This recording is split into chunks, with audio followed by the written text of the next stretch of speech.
Ministère d'autres Christo, une communauté de foi engagée, conduite sous l'onction de l'appel de Dieu, pasteur Mathieu Rodonu, visionnaire de l'œuvre. Notre mission est d'apporter un enseignement profond et accessible à tous, basé sur l'enseignement du Christ. Au cœur du ministère se trouve une vision claire, éclairer les esprits et nourrir les âmes à travers l'enseignement de la parole de Dieu. Le ministère propose une variété de programmes éducatifs, notamment des études bibliques, des programmes de croissance spirituelle. Que vous soyez frère ou sœur de la communauté d'Autre Christo, ou simplement en quête de nos communautés chrétiennes, nous vous invitons chaleureusement à participer à nos différentes réunions.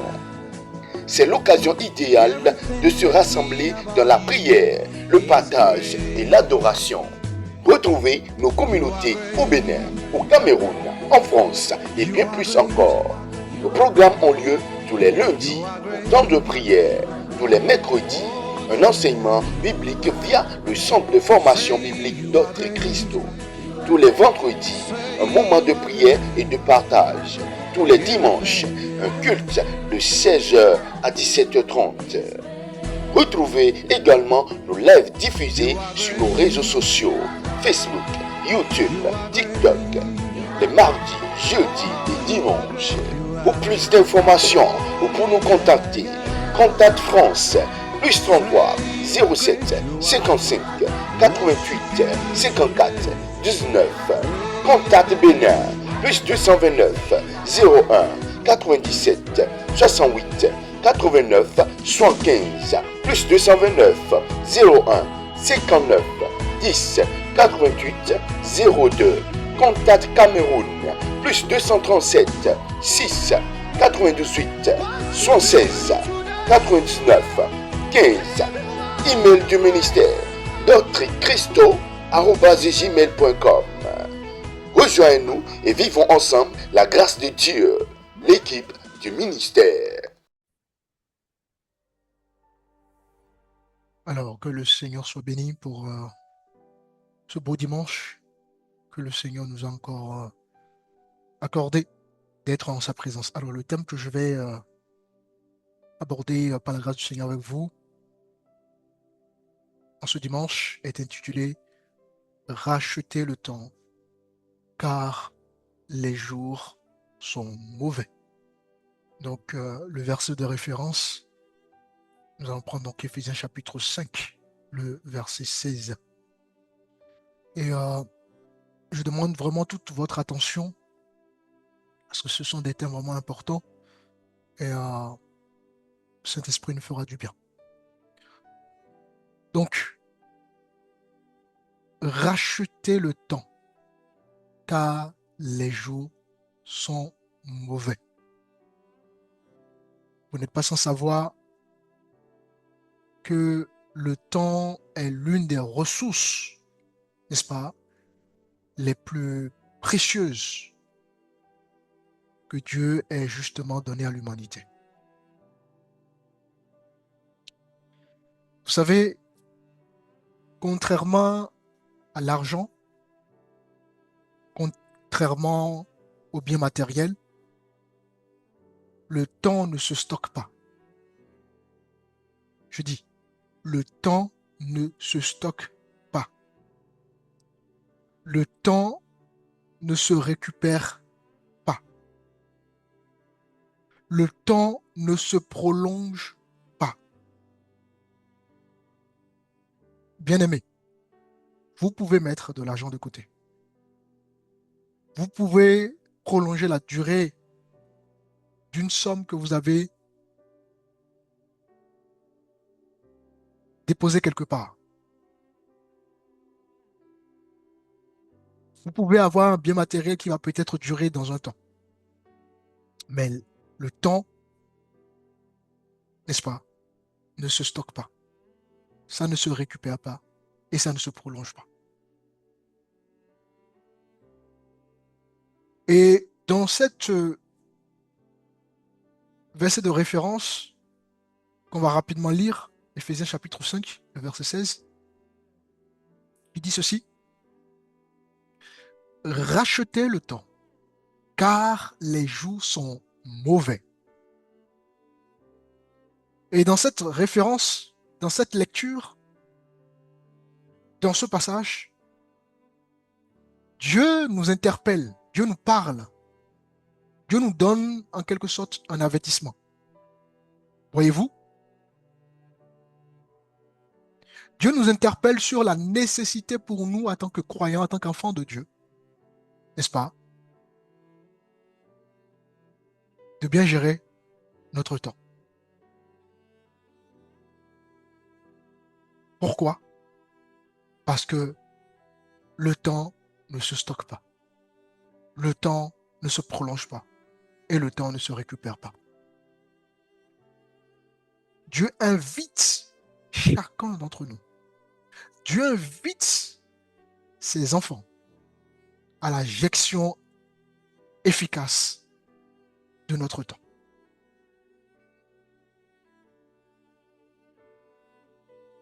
Et pire encore, nous sommes dans un temps très difficile. Le monde aujourd'hui, c'est très très compliqué. Et nous devons redoubler plus d'efforts dans la gestion de notre temps. Parce que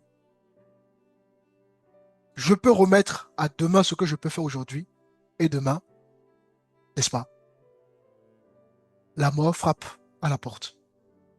La maladie frappe à la porte. Tout à l'heure, dans le témoignage de l'ancien, n'est-ce pas, l'ancien disait que le monsieur avec qui il a discuté disait que souvent, les hommes ne reconnaissent pas Dieu quand ils ne sont pas dans le malheur, quand ils ne sont pas dans des circonstances difficiles, dans des situations difficiles. Et c'est alors là que les gens reconnaissent qu'il y a réellement un Dieu qui existe. Regardez la plupart des êtres humains. Trop souvent, les gens viennent à Dieu parce qu'ils ont des problèmes. Majoritairement, nous qui sommes, n'est-ce pas, venus à Dieu, mais nous sommes venus, pour la plupart d'entre nous, parce qu'on avait besoin de quelque chose. Les gens viennent à Dieu quand ils sont complètement bloqués. Peut-être que tu as une maladie incurable, n'est-ce pas? Et dont le diagnostic n'est pas du tout encourageant, ben, ça va te pousser à chercher Dieu.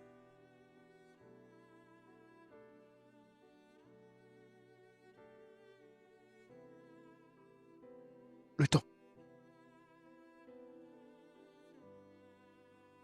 La question que j'aimerais que tu te poses, frère, sœur, cet après-midi, est la suivante. Que fais-tu de ton temps face, n'est-ce pas, à la réalité des jours mauvais? Que faisons-nous, bien-aimés, de notre temps face à la réalité des jours mauvais? Depuis, tu entends parler du retour de Jésus. Depuis, tu entends parler de la nécessité de grandir avec Dieu, de la nécessité de connaître Dieu, de la nécessité, n'est-ce pas, de grandir dans ta foi. Que fais-tu de ton temps? Le temps est précieux, le temps n'attend personne, le temps ne prend pas de pause, le temps, n'est-ce pas, ne fait pas du favoritisme. Pendant qu'on va traîner des choses, pendant qu'on se dit qu'on a du temps, pendant qu'on va négliger notre vie spirituelle, pendant qu'on va négliger notre foi, pendant qu'on va négliger notre progression, notre appel, pendant qu'on va négliger certaines choses dans notre vie. Mais le temps n'attend pas. Ce que tu aurais pu faire il y a 10 ans, Tu vas te retrouver à 50 ans, à 60 ans à le faire. Pourquoi? Parce qu'entre-temps, justement, tu as été négligent. Entre-temps, tu as été négligent dans ta marche. Tu as été négligent dans ta conduite. Tu as été négligent face au message que tu as reçu. Tu as été négligent face, n'est-ce pas, aux recommandations du Saint-Esprit. Tu as été négligent par rapport aux convictions que tu as reçues de Dieu. Tu as été négligent par rapport à un certain nombre de choses.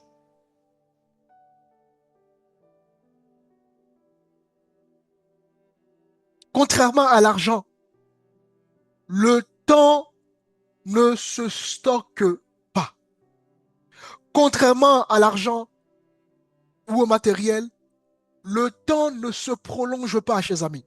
Contrairement à l'argent, le temps ne se récupère pas. Alors, je réitère encore la question, que faisons-nous de notre temps face à la réalité des jours mauvais? C'est la question que le Saint-Esprit te pose cet après-midi. C'est la question que le Saint-Esprit nous pose cet après-midi. Qu'est-ce qu'on fait de nos temps? Parce que pendant que je prolonge des choses que j'aurais pu faire aujourd'hui, Dieu a déjà suscité quelqu'un d'autre. Parce que nul n'est justement indispensable. Souvent, on a tendance à croire que parce que nous sommes des enfants de Dieu, donc nous sommes indispensables. Absolument pas.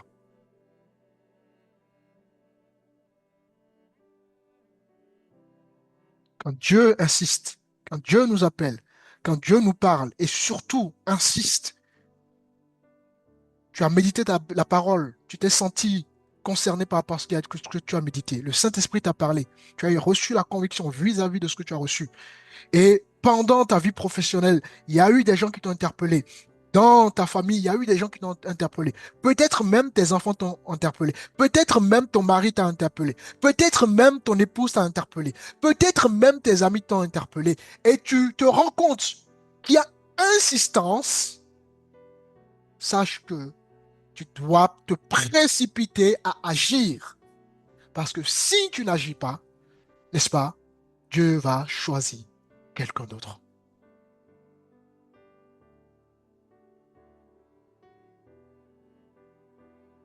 Dieu va choisir quelqu'un d'autre. Alors, nous allons décortiquer ce verset pour bien comprendre, n'est-ce pas, le message qui se cache justement derrière ce verset biblique qui invite l'ensemble des chrétiens, qui invite, n'est-ce pas, l'Église à racheter le temps parce que les jours sont mauvais. Amen. Alors, déjà, le premier mot que nous voyons dans ce verset, c'est le mot racheter. Et ce mot peut être remplacé, par exemple, par, n'est-ce pas, récupérer, par exemple, ou, comment dirais-je, euh, maximiser. Essayons de remplacer ce mot, justement par ces deux mots de remplacement que je viens de vous communiquer. On peut dire, par exemple, maximiser le temps, car les jours sont mauvais. Ou récupérer le temps, car les jours sont mauvais. Donc, vous voyez que la Bible nous appelle non pas à prendre du temps, non pas à traîner dans notre marche chrétienne, non pas à errer dans notre marche chrétienne, mais la Bible nous appelle à justement rendre notre vie, et en particulier notre vie chrétienne, n'est-ce pas, intéressante, de par notre efficacité dans la gestion. Racheter le temps, maximiser le temps. Pourquoi l'on doit maximiser le temps? Pourquoi l'on doit racheter le temps? Pourquoi l'on doit récupérer le temps? Parce que justement, les jours sont mauvais. Les jours sont mauvais par rapport à quoi? Non seulement parce que nous sommes dans un temps très très difficile, et en cela, les jours sont mauvais effectivement, mais ce n'est pas que ça. Les jours sont mauvais parce que tous les signaux, tous les feux sont verts. Toutes les prophéties sont dans l'accomplissement du retour de Jésus. Donc, les jours sont mauvais aussi par rapport au retour de Jésus.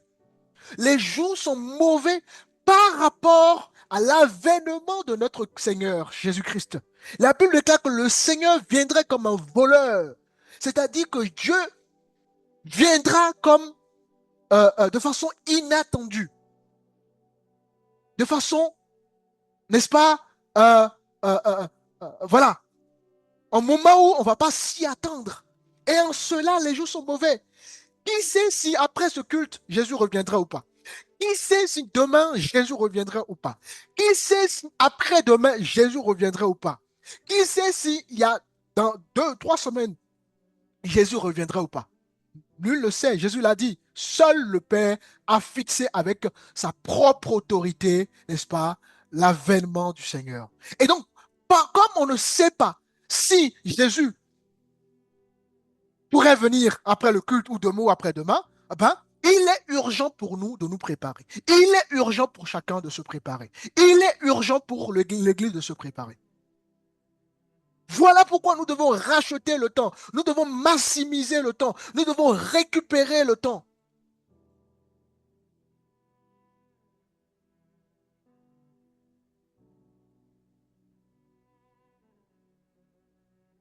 Ah oui, mes frères et sœurs,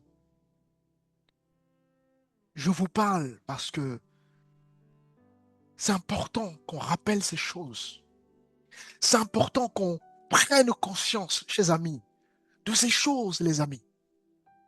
Nous avons la grâce d'avoir des frères et des sœurs qui témoignent, qui exhortent, d'avoir des ministères qui sont à plein pied dans le ministère, qui nous rappellent les choses. Et la Bible déclare que ces choses que nous rappellent les ministères sont salutaires pour nous. Mais nous, face à ces choses, que faisions-nous? Que faisions-nous? Alors, j'héritais encore une deuxième fois la question, n'est-ce pas? Que faisons-nous de notre temps face justement, n'est-ce pas, au mauvais jour? Alors, le mot racheter en grec, c'est esagorazo. Esagorazo. Donc, E-X-A-G-O-R-A-Z-O.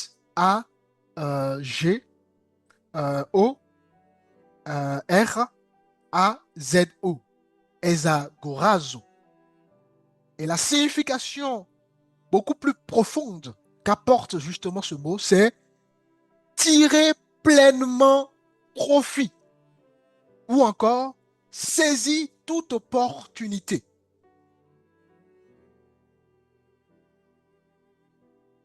Je répète, la traduction de ce terme grec est zagorazo, qui est justement traduit par racheter, signifie tirer pleinement profit ou saisir toute opportunité.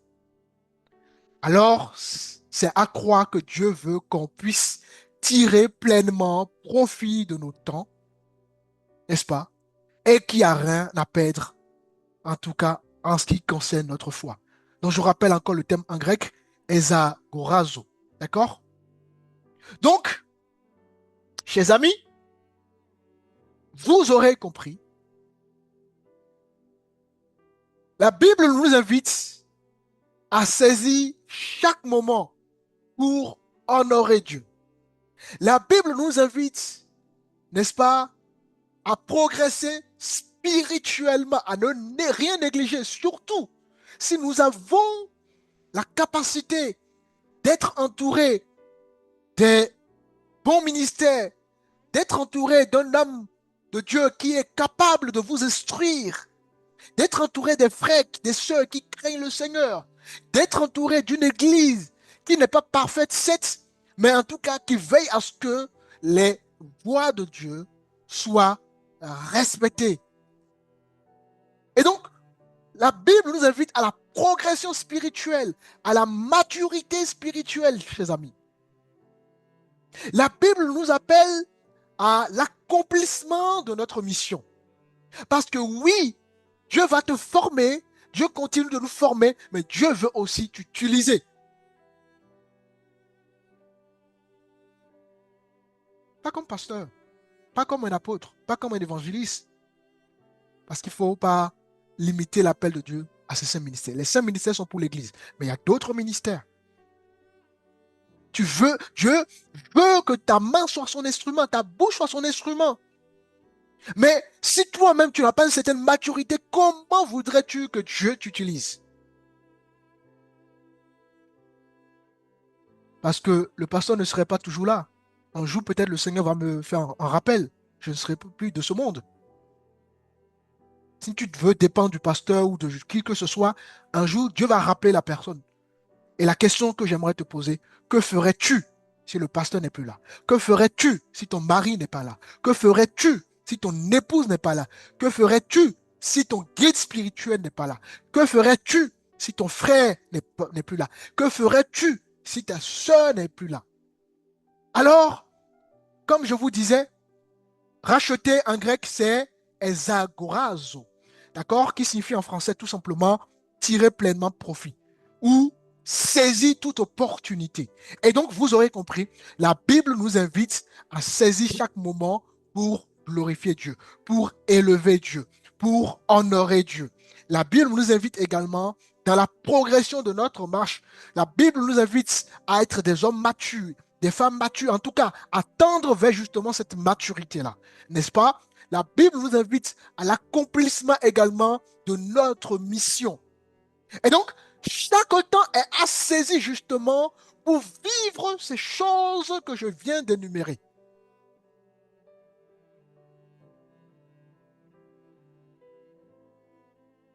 Notre temps est compté. Le temps est compté, chers amis.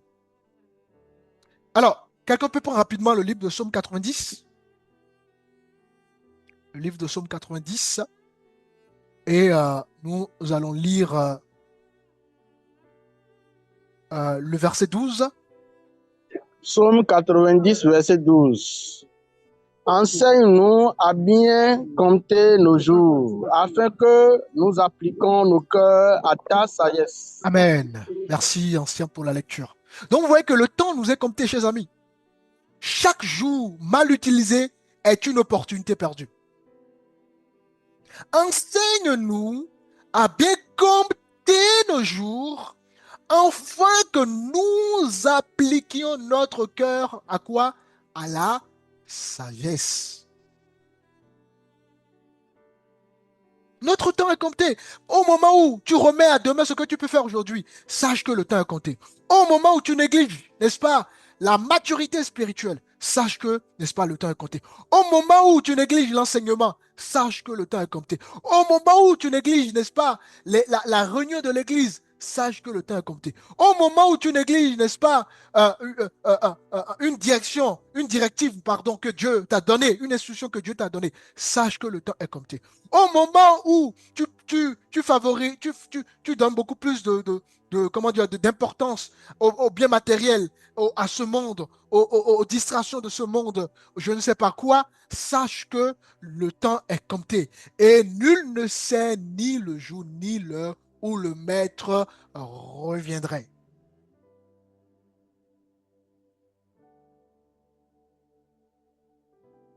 Alors, il est urgent d'appliquer Esaurazo dans nos vies. À partir de ce soir, frère, tu dois appliquer Esagorazo dans ta vie. Je dois appliquer Esagorazo dans ma vie. C'est-à-dire, nous devons tirer pleinement profit de notre temps, de nos temps. Ce que je suis en train de vous dire là, c'est tellement profond, chers amis, que si nous arrivons à saisir ce message, nos vies changeront.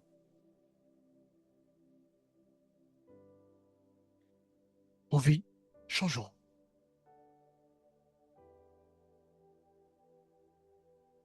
Donc, le temps est compté. Nous avons vu, il fallait racheter le temps. Ensuite, le temps est compté, selon Somme 90, le verset 12. Voyez-vous? Une fois que nous avons compris ces choses, alors j'aimerais vous poser une question. Pourquoi faut-il racheter le temps? Eh bien, je dirais pour 3 choses principales. Il y a d'autres choses, mais 3 choses principales. Pourquoi je dois racheter le temps? Parce que la Bible nous avertit, nous invite à racheter le temps. Exagorazo. Et pourquoi? Pour trois choses principalement.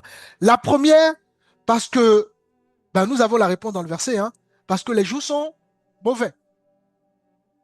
C'est ça la première raison. D'accord? Du pourquoi je dois racheter le temps. Ensuite, la deuxième raison,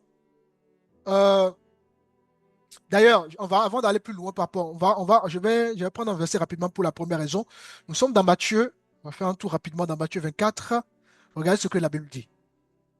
Est-ce que quelqu'un peut préparer le verset? Euh, Matthieu 24, le verset 12. Je lis la parole de Dieu. Amen. Shalom. Et parce que l'iniquité se sera accrue, la charité du plus grand nombre se refroidira. Amen. Merci, Seigneur de Dieu. Donc, vous voyez que parce que les jours sont mauvais, vous voyez, la charité du plus grand nombre sera accrue. Qu'est-ce qui va se refroidir? Notre amour, notre persévérance, notre zèle, notre foi, beaucoup de choses vont se refroidir dans notre vie à cause de ce qui va accroître. L'iniquité va accroître. Le péché a déjà atteint son paroxysme, vous le savez. Le mal a déjà atteint son paroxysme, vous le savez. Le manque d'amour a déjà atteint son paroxysme, vous le savez. L'insensibilité, a déjà atteint son paroxysme, vous le savez. La négligence des choses de Dieu a déjà, n'est-ce pas, atteint son paroxysme, vous le savez. Donc, tellement de choses ont déjà, n'est-ce pas, atteint le paroxysme. Et donc, dans ce contexte-là, la Bible déclare que l'amour se refroidira, la foi se refroidira, la marche chrétienne se refroidira dans la vie de beaucoup de chrétiens. La vision, beaucoup vont perdre la vision de Dieu. Beaucoup vont s'attacher beaucoup plus au monde qu'à leur appel. Alors, pourquoi il fallait qu'on puisse racheter le temps? Pourquoi je dois racheter le temps? Parce que les jours sont mauvais, selon Matthieu chapitre 24, verset 12. Le temps est mauvais. Regardez la société d'aujourd'hui. Ça craint. Et qui plus est, nous avons les différentes formes de distraction, les tentations qui sont autour de nous. Nous avons tout ça qui nous éloigne malheureusement de Dieu. Donc les jours sont mauvais, chers amis. Les jours sont mauvais.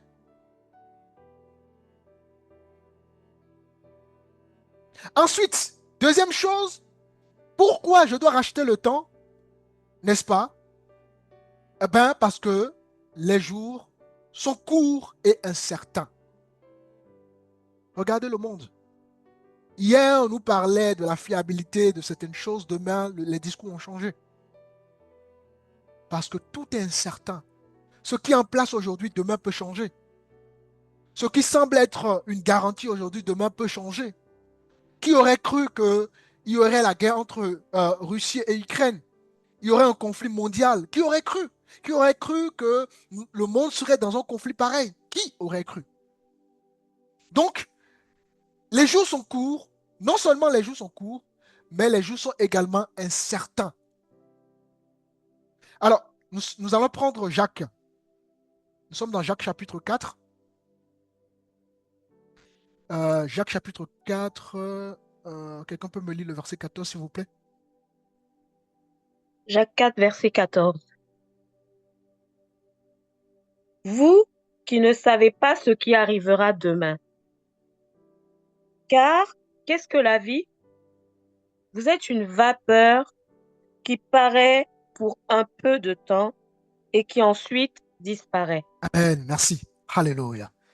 Amen. La Bible dit que nous ne savons pas ce qui peut arriver demain. Qui sait ce qui peut arriver demain? Aucun d'entre nous. Donc là, quand on se couche le soir, c'est qu'on fait confiance au Seigneur. On espère se réveiller le lendemain ou pas. Donc, qui sait ce qui peut arriver demain? Personne. Et la Bible continue en disant, vous êtes une vapeur. Pourquoi on est une vapeur? Parce que la vapeur, ça monte et puis ça disparaît. Donc, du jour au lendemain, tout peut disparaître. Waouh, quelle est la profondeur des Écritures? Vous êtes une vapeur qui paraît pour un peu de temps et qui ensuite disparaît. Donc vous voyez que les temps sont courts et incertains. Tout est court dans la vie. Voilà pourquoi nous devons profiter au maximum de nos frères, de nos sœurs, de nos maris, de nos époux, de nos enfants. Si nous sommes dans un milieu où il y a des enseignements, on profite au maximum. Si on est dans un milieu, l'église où, voilà, il y a en tout cas ce qu'il faut pour qu'on avance avec le Seigneur, il faut tout profiter au maximum pour faire grandir notre foi, chers amis. Vous devez profiter au maximum. Parce que comme je vous disais, demain, je serai peut-être plus là. Et c'est maintenant qu'il faut profiter au maximum de ce que je dis. C'est maintenant qu'il faut profiter au maximum des actions du pasteur. Parce que demain, le pasteur ne serait peut-être plus là. Ou bien demain, une soeur ne serait plus là. Un frère ne serait plus là. Ou une église ne serait plus là. Ou les règles vont changer. Ou demain, on serait carrément interdit même d'aller dans une église physiquement. Voilà pourquoi d'ailleurs j'habitue les gens aussi, c'est aussi le but du ministère d'Autre Christo, hein, c'est de favoriser des réunions en ligne et en présentiel. Comme ça, demain, si on n'a plus d'église physique, on est déjà habitué au présentiel, aux choses en ligne. Donc, ça ne va pas être bizarre pour nous. Donc, il faut s'adapter en fait, parce que demain, avec tout ce qui se passe, on peut interdire même des rassemblements. On peut interdire des évangélisations. On peut interdire certaines choses. Et la Bible déclare que l'homme sage voit le mal venir et prend des précautions. Nous devons être des hommes sages, des femmes sages qui anticipent sur le temps.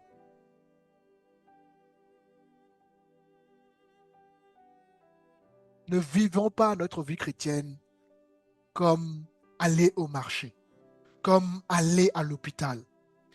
Vivons une vie chrétienne de profondeur, chers amis. Et nous ne cessons de nous encourager sur ces choses.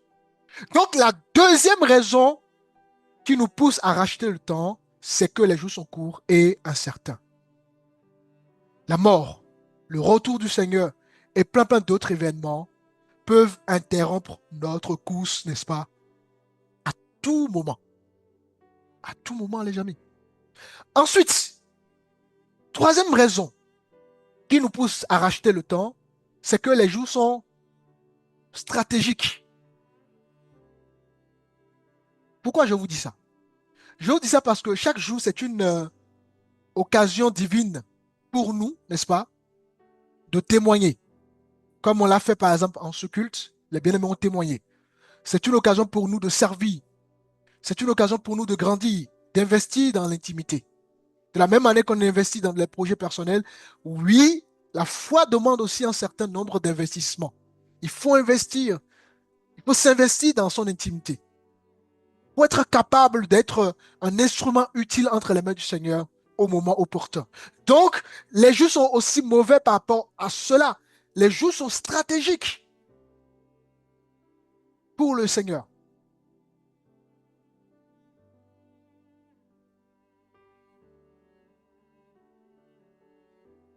Est-ce que nous voulons être des vases utiles, des vases d'honneur? Quel type de vase nous voulons être? Chacun, je laisse le libre arbitre à chacun de résoudre les choses selon son cœur. Alors, comment racheter le temps concrètement? Concrètement, vous aurez compris, hein, il faut s'investir évidemment dans son intimité, d'accord? Dans le service, dans donc, le témoignage, dans la vie pratique, etc., etc. Mais concrètement, comment on peut s'investir? En passant du temps dans la prière, pour prier, selon la volonté du Seigneur, c'est très important. Nous sommes dans Matthieu chapitre 6. Je finis bientôt. Hein. Matthieu chapitre 6. Et nous lisons le verset 33 rapidement. Cherchez premièrement le royaume et la justice de Dieu. Et toutes ces choses vous seront données par-dessus. Amen. Amen. Cherchez premièrement le royaume et la justice de Dieu. Vous voyez? Tu dois chercher premièrement le royaume de Dieu. Ce n'est pas d'aller à l'église du lundi au dimanche. Ce n'est pas ça. Comment chercher premièrement le Seigneur? C'est-à-dire de prioriser, de glorifier Dieu toujours dans sa vie. Quand tu fais quoi que ce soit dans la journée, cherche à glorifier le royaume. que Dieu trouve son intérêt dans ce que tu fais, que Dieu trouve son intérêt dans ton activité, que Dieu trouve son intérêt dans ton couple, que Dieu trouve son intérêt dans tout ce que tu fais, dans tes projets personnels, que Dieu trouve son intérêt dans tout ce que tu fais. Donc, il faut faire les choses selon la volonté du Seigneur. Il faut également organiser, n'est-ce pas, sa journée autour de Dieu. Pas autour des soucis de ce monde. Parce que si ta journée, n'est-ce pas, reste focus sur les difficultés de ce monde, tu vas perdre de vue le Seigneur. Rappelez-vous les 4 paraboles que le Seigneur a données. Et les différents types de cœurs. Qu'est-ce qui a poussé les 3 types de cœurs à ne pas justement être des cœurs fertiles? À cause des soucis de ce monde, rappelez-vous. À cause des ronces, des épines, etc., etc. Parce que quand on est trop focalisé sur les soucis, sur les problèmes, sur les difficultés, ben on perd de vue l'essentiel. On perd de vue l'œuvre de Dieu. On perd de vue la vision du Seigneur. On perd de vue notre appel. On perd de vue, n'est-ce pas, les prophéties. On perd de vue, n'est-ce pas, les promesses de Dieu.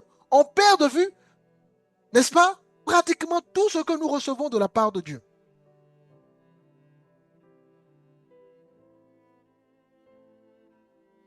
Donc, de façon concrète, il faut faire les choses selon la volonté du Seigneur. Il faut également refuser les œuvres des ténèbres. La Bible dit dans Ephésiens chapitre 5, Ephésiens chapitre 5, merci, c'est bon de Dieu. Ephésiens chapitre 5 pour le verset 11. La parole, chapitre 5, verset 11. Examinez ce qui est agréable au Seigneur et ne prenez point part aux œuvres infructueuses des ténèbres, mais Amen. plutôt condamnez-les. Amen. Merci. Donc, bien-aimé, la Bible dit quoi? Il faut examiner toutes choses. Oui, aussi apprendre à examiner les choses. La prière que tu fais, tu dois pouvoir examiner ta vie de prière, ta marche avec le Seigneur, parce que plus tu vas te remettre en question, plus tu vas améliorer justement ta vie chrétienne, frère et soeur. Plus tu vas remettre les choses en question, plus tu vas affiner ton intimité avec le Seigneur. Plus tu vas remettre les choses en question, plus tu vas être à l'écoute de Dieu. Examinez toutes choses. Et ensuite, la Bible déclare, ne prenez point part aux œuvres infructueuses des ténèbres. Donc, nous devons refuser les œuvres infructueuses des ténèbres.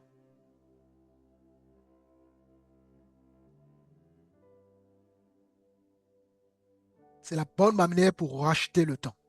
Maximiser notre temps, voyez-vous, n'est-ce pas? Prioriser les choses du Seigneur, organiser notre journée pour que notre journée soit, en tout cas, tirée pleinement, on puisse tirer pleinement profit de notre temps, n'est-ce pas? Et ensuite, il faut justement aussi refuser les œuvres des ténèbres, voyez-vous, pour maximiser au maximum notre temps avec le Seigneur. Nous devons éliminer tout ce qui gaspille notre temps. D'accord? La paresse peut gaspiller notre temps, la distraction peut gaspiller notre temps. Je parle de la distraction excessive, hein. C'est important de se distraire aussi, de s'aérer un petit peu, hein. Vous pouvez regarder un peu, voilà, de temps en temps vos films, il n'y a pas de problème, Dieu n'est pas contre ces choses-là. D'accord? Vous pouvez aller balader, voilà, voyager, il n'y a pas de problème. D'accord? Il n'y a aucun problème dans ces choses-là. Mais voilà, ne soyez pas dans l'excès. En tout cas, ne priorisez pas ces choses plus que votre relation avec Dieu. C'est ça qu'il faut, c'est là qu'il faut faire attention.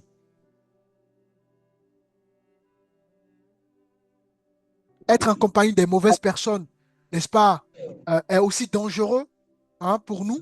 On fait très attention avec les gens avec qui on côtoie. Il y a beaucoup de frères et de sœurs qui se sont refroidis dans leur foi parce qu'ils ont épousé des hommes ou des femmes qui ne les ont pas, donc, qui n'ont pas été là pour, en tout cas, qui ne sont pas là pour les encourager. Quand vous épousez un homme, il faut que l'homme soit là pour vous encourager. Il faut rassurez-vous que l'homme que vous épousez n'est pas là pour vous amener dans le monde, mais au contraire, vous amener pour grandir avec le Seigneur. Que la femme que vous avez épousée, elle est là pour vous encourager et non le contraire. Quand vous côtoyez des amis, rassurez-vous que les amis ne sont pas là pour vous éloigner de Dieu, mais qu'au contraire, tout ce que vous faites, n'est-ce pas, cherchez toujours, premièrement, le royaume de Dieu, l'intérêt du divin.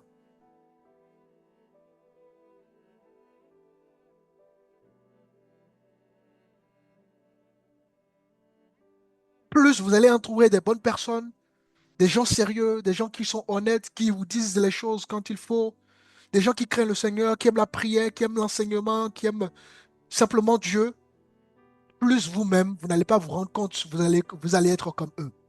Des gens qui craignent le Seigneur, vous allez craindre Dieu. Les gens qui aiment le Seigneur, vous allez aimer Dieu, forcément.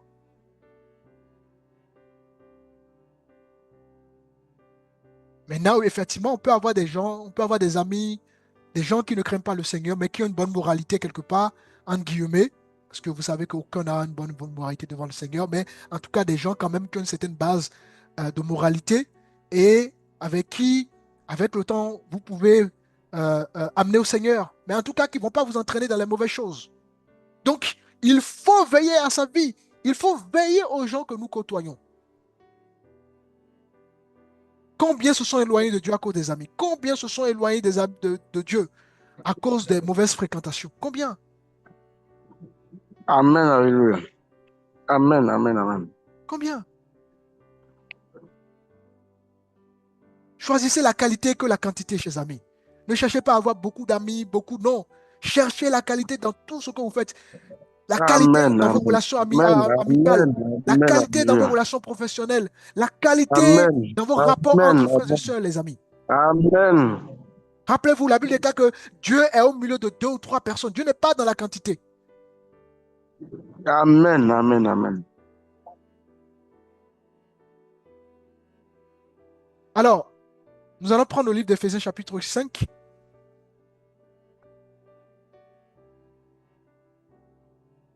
Éphésiens chapitre 5 et nous lisons le verset 15. Prenez donc garde de vous, conduire avec circonception, non comme des insensés, mais comme des sages. Alléluia. Donc, la Amen. troisième raison qui doit nous pousser à racheter le temps, c'est nous devons nous conduire avec sagesse. Une sagesse divine, bien évidemment.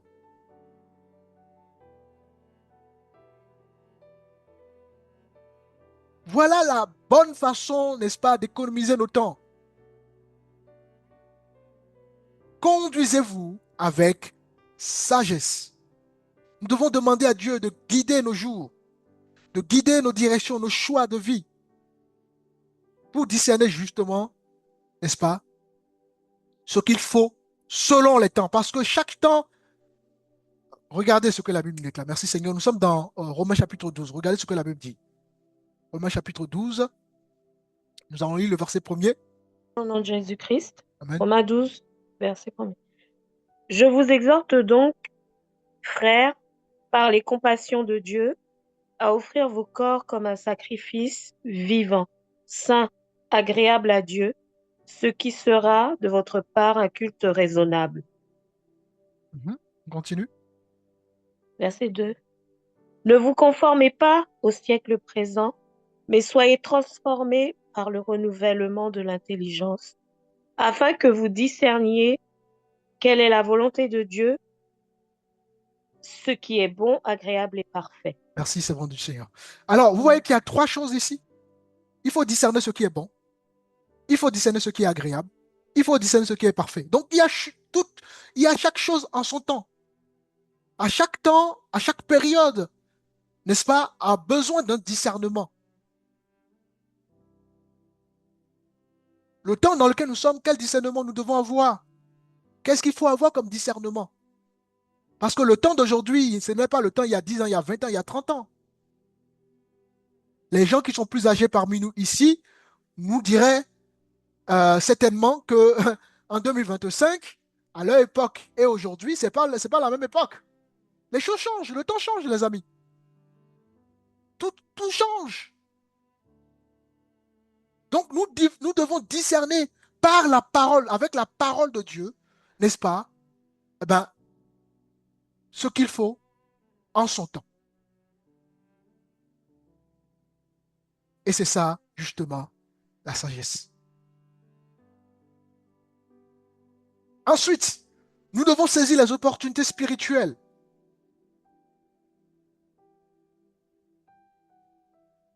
Parce que le but de notre appel, bien évidemment, bien qu'on a reçu la vie éternelle, Zoé, bien que, n'est-ce pas, par la bonne nouvelle, nous recevons le salut, mais n'oublions jamais que Dieu veut gagner des âmes. Recap, allez dans tout, partout dans le monde et faites des nations des disciples. Donc, n'oublions jamais que Dieu veut gagner des âmes. Donc, il faut saisir les opportunités spirituelles pour justement gagner les âmes, pour prêcher l'évangile, pour transmettre ce que nous recevons.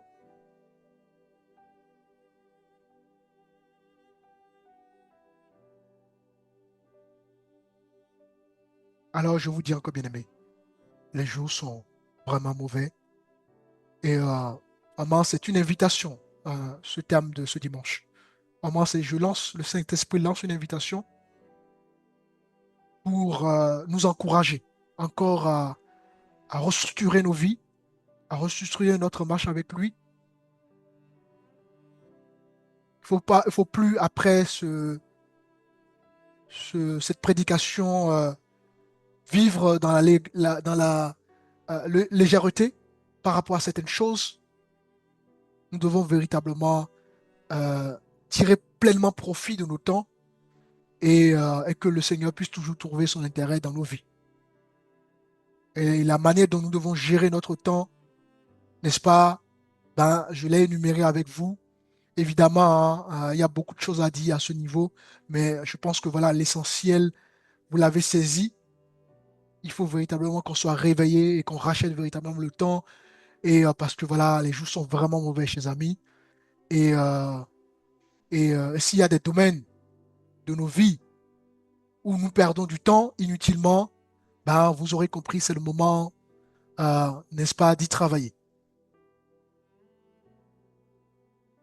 Il faut vraiment que chacun puisse vraiment investir dans son temps, n'est-ce pas, dans son temps avec le Seigneur, dans son intimité, et que le Seigneur puisse continuer à se glorifier au travail de nos vies, et que nous puissions être véritablement des lumières, des espoirs pour le monde, et des sources de bénédiction pour les autres, et, euh, et avancer tout simplement donc avec le Seigneur.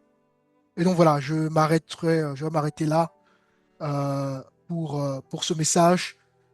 La Bible nous invite à racheter le temps. Nous devons racheter le temps pour la simple raison parce que les jours sont mauvais et il n'y a plus de temps à perdre. Il n'y a plus à remettre à demain ce que l'on peut faire aujourd'hui. C'est maintenant que nous devons faire les choses si on peut le faire. Et si éventuellement, s'il y a des choses qu'on ne peut pas faire aujourd'hui, ben, c'est pas grave en soi. Ben, à chaque jour suffit sa peine, nous dit la parole. Et donc, au jour suivant, si Dieu le permet, ben, nous allons continuer, n'est-ce pas, de bâtir ce que Dieu nous pousse à bâtir par sa grâce. Et donc, que le Seigneur vous bénisse tous. Et est-ce qu'il y a des commentaires ou des questions avant qu'on ne clôture ce culte?